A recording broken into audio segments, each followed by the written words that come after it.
Hello world, I'm a cop. Welcome back to Crusader Kings 2 Around the World.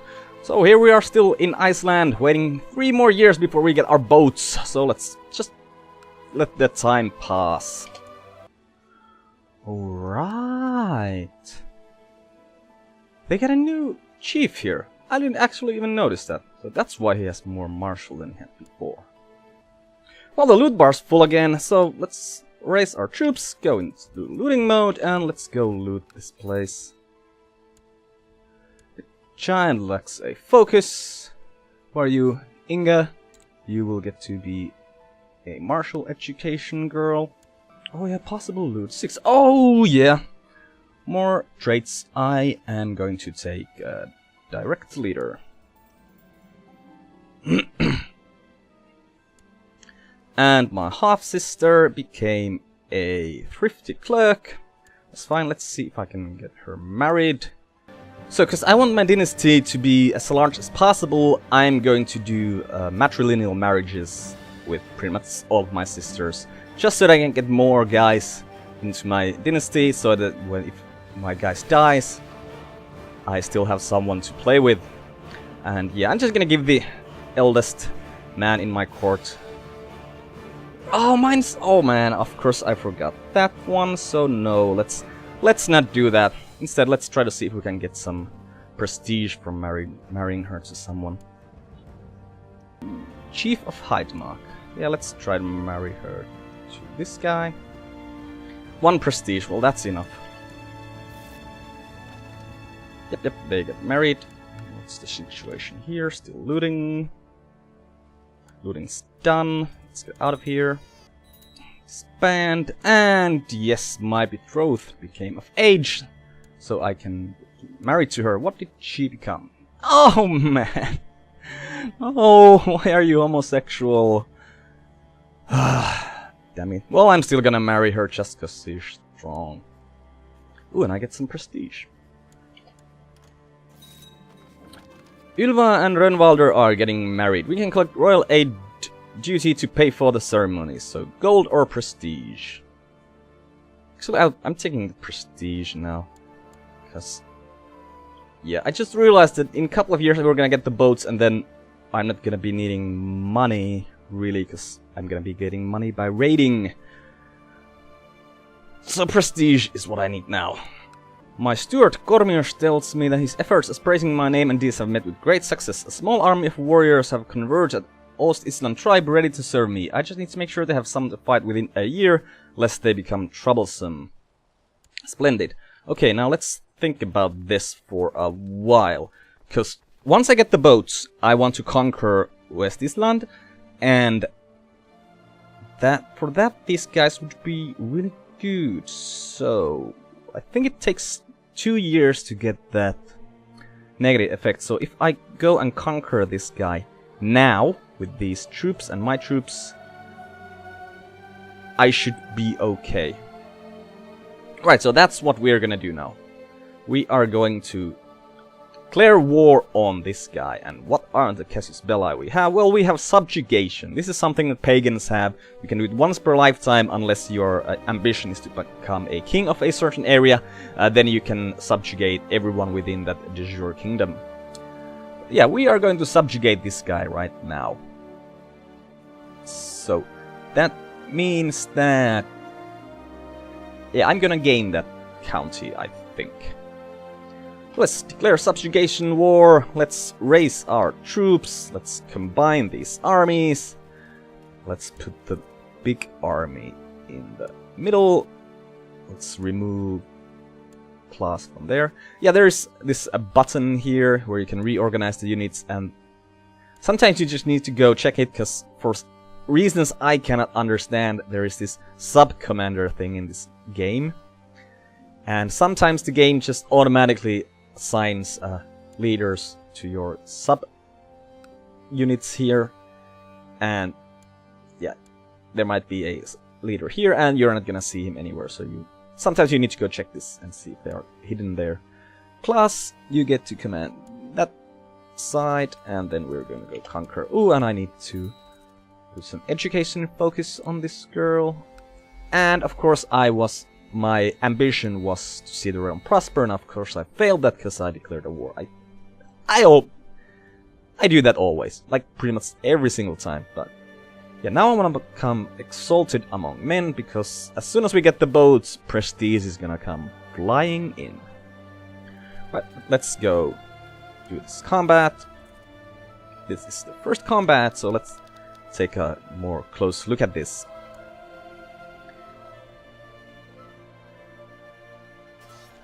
Yes, here you can see my troops, my flanks, his troops, his flanks. This number here is the damage we are dealing to whoever we are attacking. This little this number here is how many guys we lost, or how many guys he lost. We can check our tactics here, what we are using, and we can check where is it if we hover here for a longer time. Yes, what are the other tactics these guys could use. And then we can press this button to see the total number of troops, and like there's a huge lot of data here available, but most of this data is pretty useless because most of the time how you win combat is that you just see that you have more guys than the other army and you just attack them. And just make sure that you don't have any kind of like crossing a river negatives, or that they're defending in mountains or something like that. Those are things in this game that affect combat, but mostly it's just you just want to have a bigger army. So, killing these guys, yes, now they are running away and we are pursuing them, and the fight is going to be over, I would assume, quite soon. Now, yeah, I lost 2 units, he lost 85 units, and now his army is just gone. I would have assumed that he'd run here. So let's just siege this island down. My concubine Sif is pregnant. Excellent. Give me a boy, give me a boy. Right, and the siege is over, so now I go here and click on this icon here that tells me my war score, which is 100%. And then I shall click the upper peace button and enforce demands. I shall gain 100 piety, 100 prestige, and I'm going to subjugate him, but since he's also a count and I'm a count, I think it just means that I'm going to take this as my holding now.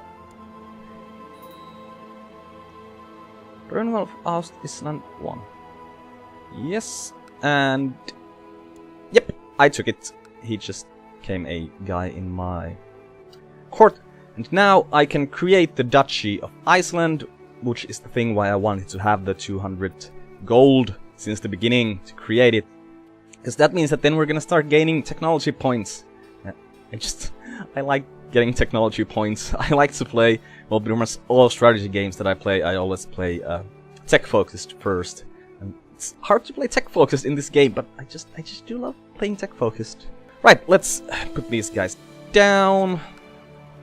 Let's check this place. Right.